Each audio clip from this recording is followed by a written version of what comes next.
Hey everybody, it's Angie and welcome to Hot and Flashy. In today's video I was going to talk about the differences between Botox and Dysport. Now these are two brand name injectable wrinkle relaxants that you can get at a doctor's office. Most people have heard of Botox. That is like the #1 selling brand of injectable wrinkle relaxant. But here in the United States there hasn't been traditionally any competition for Botox. And a few years ago, back in 2009, a new brand came in called Dysport. Now Dysport isn't really new, it's been used in Europe for years and years, and now there is a third option on the horizon. It's no secret here on my channel that I am a regular user of Botox, that I really love the results. It's one of the things that really can get rid of a deep expression line wrinkle. Over the past year, I had done a little experiment where I decided to let my Botox wear off completely.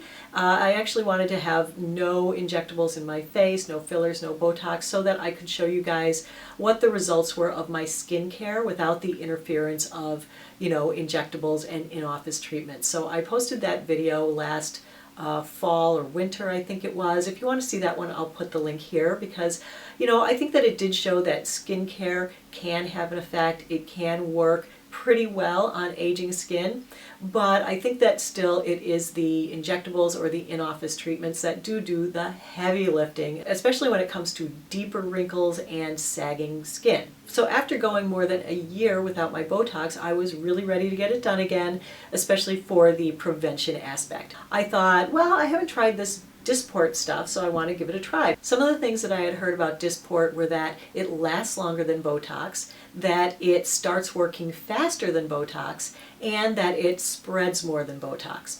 So I wanted to see for myself if those things were true and really what the differences were between Dysport and Botox.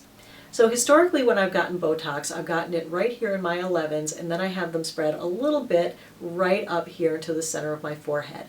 I usually haven't done my crow's feet. I've had them done a couple times in the past, but only with just like a couple of units, really nothing major. Doing it that way, I would generally buy about 35 units of Botox, and it would cost me anywhere between $350 and $475. So it depends on where you go, and if they're having a coupon or a deal, you can get it from, in my area, from $10 a unit up to about $15 a unit, okay?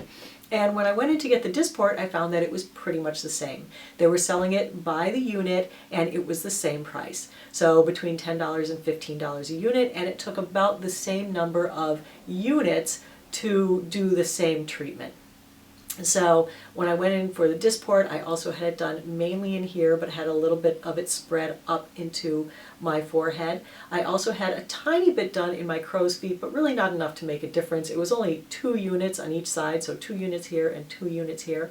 Most people that I know who have their crow's feet done, it takes about 10 to 20 units per side. So it pretty much cost about the same, so there was no price savings in getting the Dysport versus the Botox. So as far as how long it lasts, I was really hoping that the Dysport would last longer than Botox, because on me the Botox tends to only last for about 10 weeks.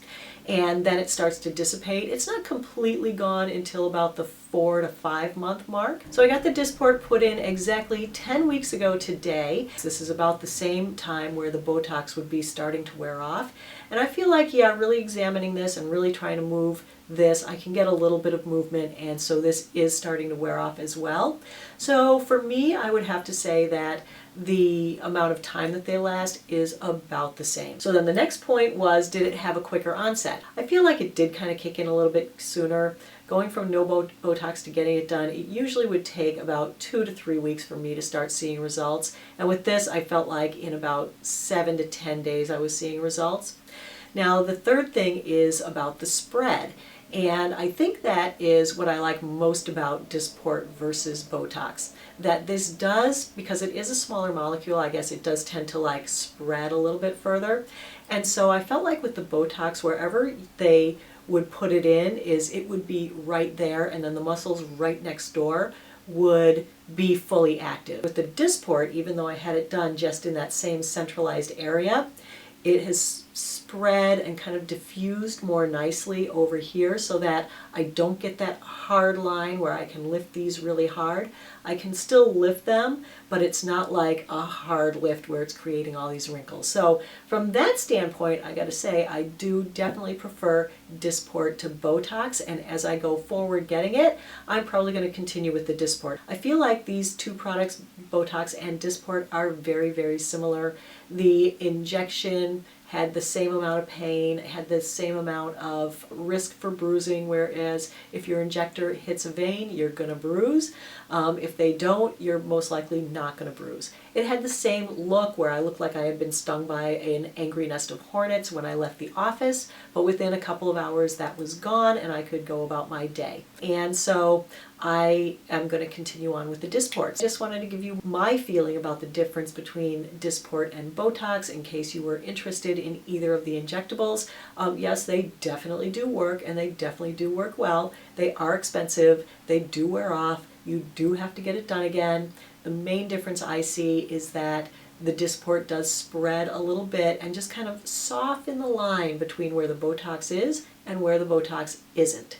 And for me, that helps me to not have to get my whole forehead done. Have to, like anybody has to. I didn't like how it was when I had my whole forehead done, so this is a way for me to have more of a smooth looking forehead without having to have the whole thing done and having that heavy feeling that I did get from the whole forehead of Botox. So that's it for today, everybody. I hope you found the video helpful and informative. As always, I thank you for your time and appreciate your coming by to spend a little time with me today.